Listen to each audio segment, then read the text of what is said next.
Señoríos y desarrollos regionales, 1100-1440 después de Cristo.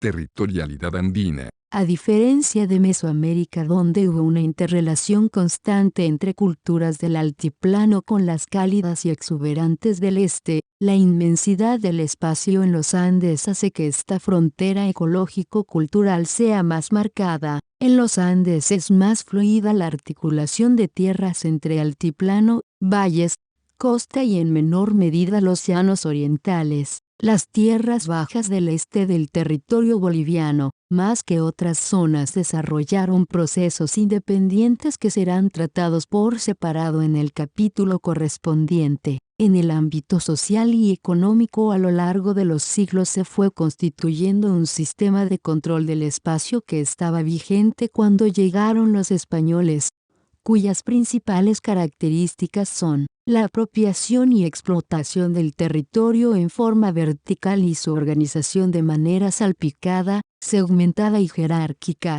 Dadas las características del espacio andino, ya desde el formativo optaron por una organización que incorpora tierras de diversas altitudes en un solo sistema. En el intermedio tardío, las cabeceras de los señoríos ubicadas en el altiplano controlaban tierras en valles, yungas y hasta los llanos de manera discontinua o salpicada, como han mostrado John Murra, 1975, y Ramiro Condarco, 1971. Las cabeceras o centros de poder tenían la mayor concentración demográfica, en tanto que los espacios alejados estaban poblados por mitimaes o colonos. Los pueblos cuyo territorio se ubicaba al oeste normalmente controlaban nichos ecológicos hacia la costa, y los que se ubicaban al este accedían más bien a los valles y tierras orientales hacia el interior del continente. Esto se aplica desde el lago Titicaca hasta los Lipes. Los límites de los territorios estaban en constante negociación y tensión, por lo que una tarea de los incas fue establecer fronteras más claras, evitando los conflictos que caracterizaron al periodo del Intermedio Tardío.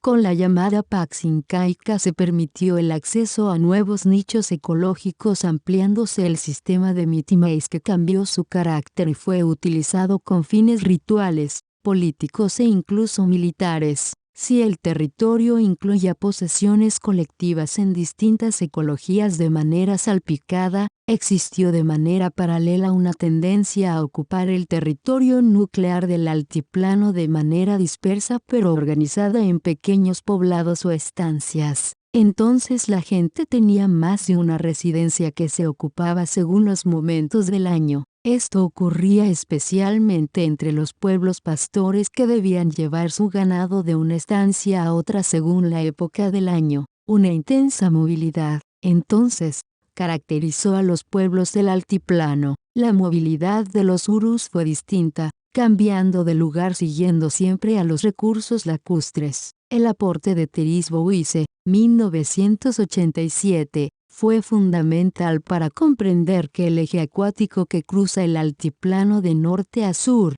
fue un centro organizador del espacio. Este eje Otaipi, formado por el río Azángaro, lago Titicaca, río Desaguadero, lago Poopó, río Lacajaira y los salares, dividen el espacio en dos: al occidente el sector Urcusuyu seco, alto, masculino aymara, y al oriente Umasuyu húmedo, bajo, femenino Puquina. Cada uno de los señoríos del Collasuyu se organizó a lo largo de este eje a pesar de la ausencia de un estado que promoviera este orden.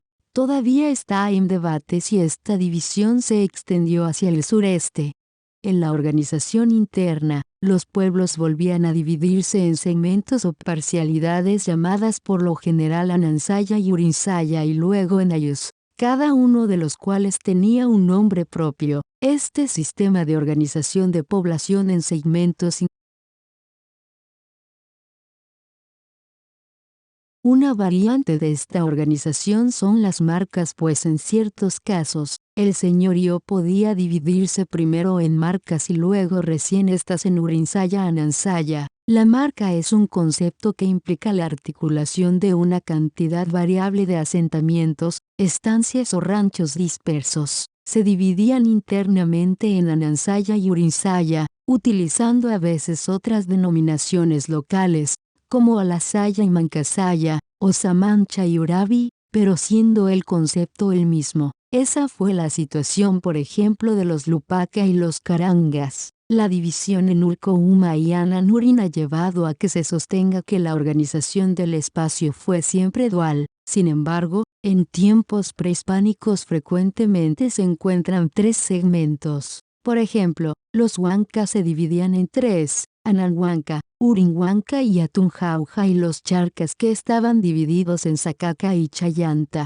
Zacaca a su vez en tres, y la Pagre y Sulca. Un elemento ordenador de este espacio es también la jerarquía, ya que siempre uno de los segmentos debe ser superior al otro. Urco más que Uma y Anan más que Urin, pero uno no puede existir sin el otro. Por ello se habla de asimetría y complementariedad. Asimismo, la marca, por definición, es el lugar de mayor jerarquía de la cual dependían otras poblaciones menores junto con sus autoridades. El mismo principio se observa en los ayllus. Los ayllus Coyanauila, de donde provienen las autoridades principales, se consideran de mayor jerarquía, mientras ayllus, como Sulca, son los hermanos menores.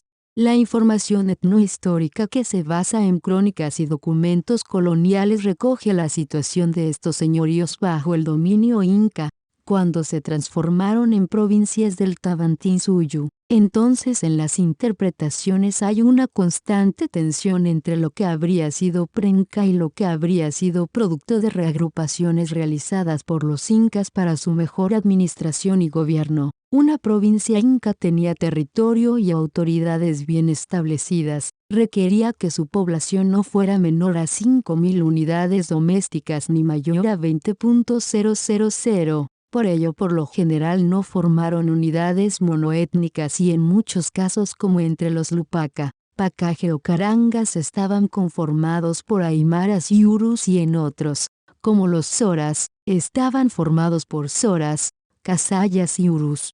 Figura 59. Mapa. Distribución de los señoríos en el territorio andino según la organización Urco, Uma. Las naciones del lago Titicaca se dividen cada uno en dos, en cambio al sur, solamente pertenecen ya sea a Urco o a Uma. Fuente. Elaboración propia sobre la base de Arkush, 2009, y Plate et al. 2006.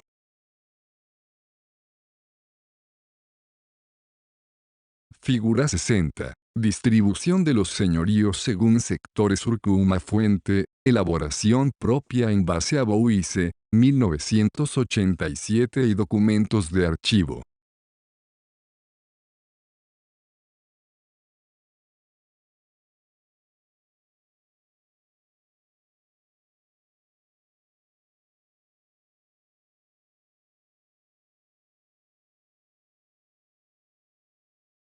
Figura 61. Ejemplo de organización Anansaya Urinsaya, señorío Charca. Fuente. Elaborado en base a Arce y Medinaceli, 1991.